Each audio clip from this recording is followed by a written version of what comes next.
Yan mga idol, dito kami ngayon sa Ayala Alabang, dito sa taas ng bubong dahil ayan, nilalagyan namin ng screen na kulay green. Plastic lang siya mga idol.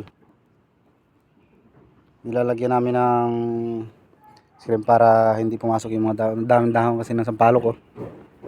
Ayan oh. Ang daming sampalok. Ang mga dahon yan pag nagtaglagas, pumapatak dyan sa gutter, kaya nilalagyan namin ng screen. Epoxy lang yung ginagawa namin padikit.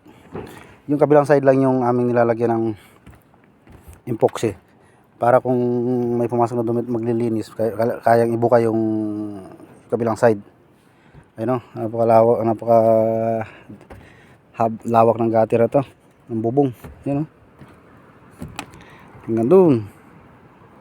Tapos doon kami dumadaan, doon kami umakyat sa may tower na yan. Ginawa talaga siya para akyatan dito sa bubong. Ayan. Yan, paikot yan, lalagyan namin mga idol. Ayan po. Tapos may lower pa yan dyan sa baba na yan. Kasi kasama ko naman nandun sa baba, nagre-repair ng kisame, ng ceiling eaves. Si bulok na.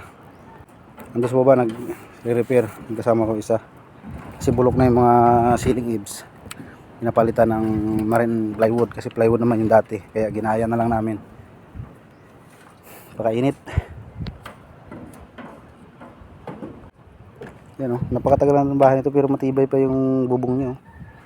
Pinipintura-pinturahan na lang.